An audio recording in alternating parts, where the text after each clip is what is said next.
Hi there, this is Steph from Stellar Game Assets, and I'm going to take you through the different demo scenes included with the Modular Character System base packs. There are 5 demo scenes included with the Modular Character System base packs. 2 of them are in-editor tools, and the other 3 are full demo systems that work a little bit differently.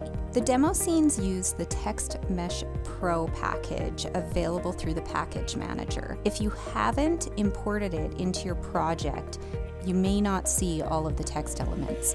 Just give the scene a quick run and stop it right away, and then everything should be visible like it is here. The first scene we're going to open is the character builder scene. This scene will generate prefabs with only the currently worn meshes, so what you see is what you get. When you first run any of the demo scenes, you'll have a drop-down menu here. You can choose to add any base packs to this drop-down menu through the interface, and then you just select the one you want to load. For now, we only have the stylized female loaded, so let's load that character.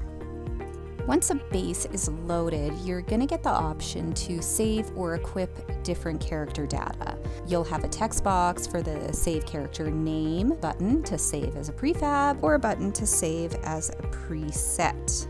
You probably know what a prefab is, but a preset is unique to the system. So instead of saving a character prefab, it's going to generate a scriptable object that contains a complete wearable set based on the configuration you've chosen. You could generate a bunch of these ahead of time and then apply them at runtime.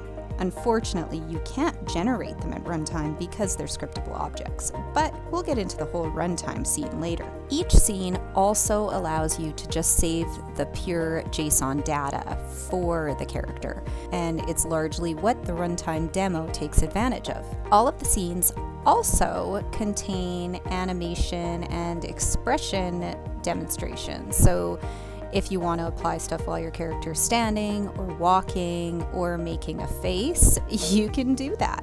I'll just run you through all of the facial expressions I've come up with, but the characters contain tons of different blend shapes, and you can make your own as well. The scene controls allow you to zoom in closer on the character's upper body or spin the character around so you can see it from all angles. The wearable tab is where you're actually going to dress your character. So let's put one together so we can save a preset and a prefab to load later.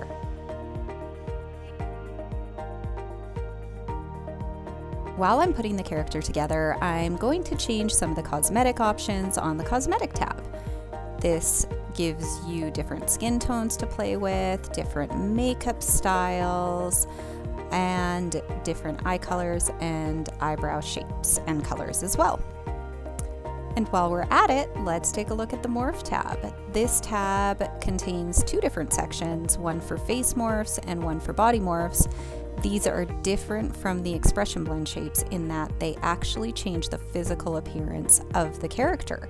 And all of the morphs are saved with preset data, so it can be applied later correctly as well.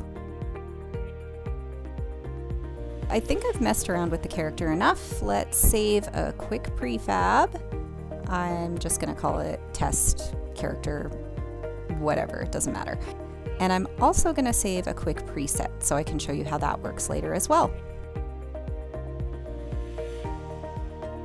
Next, let's open the character closet scene. This one works a little bit differently because instead of destroying meshes every time you remove them, it's going to just hide the mesh renderer.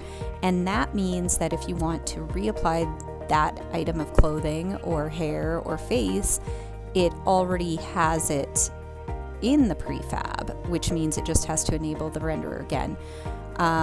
Again, it has the same option, saving a prefab, saving a preset, with the exception that the preset will only save the currently worn set, not all of the hidden items. So let's go through and create a character, and I'll show you what I mean. Again, I'm just going to add a bunch of clothing items and makeup.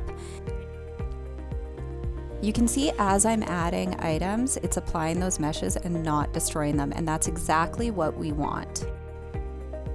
In fact, all of those hidden items are recorded with their proper material settings, and it's listed in the hidden cache manager now attached to the character. And I'm going to save a prefab, and then we'll just close the scene and take a look at that prefab. Other than that, the closet demo scene works pretty much identically to the builder scene. The same cosmetic options, wearables, and morphs are in the same places. You can still use the static controls for expressions and animations the same way. It just functions a little differently in how it saves and loads different wearable items. So what's the difference? Why might you use one over the other?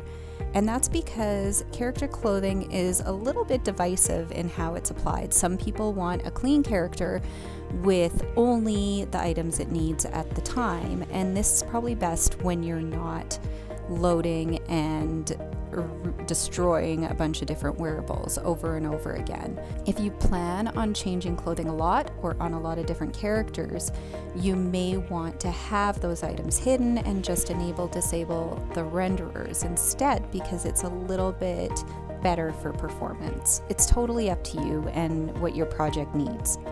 Finally, let's look at the runtime scene demo, and this is exactly the same as the other demos in the way that it functions, and the character, in fact, is built on the builder demo, so it's only saving one mesh at a time, but you can certainly apply what this demo scene is doing to a character closet character.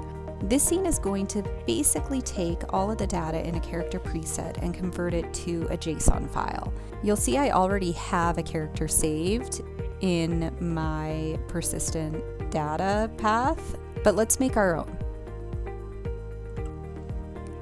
The save demo also keeps all of the character base packs separate. So if you were to load a stylized male base pack, it's not going to show you the options to load a stylized female set because they just wouldn't work together.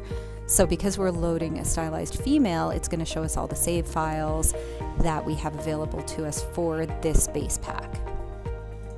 So once we've saved, we can see the file show up right away. So I'm going to close the scene, reopen it, and let's give it a go. But it really doesn't show you much if I do this in the editor. So let's just quickly build the project and we'll see if it works runtime.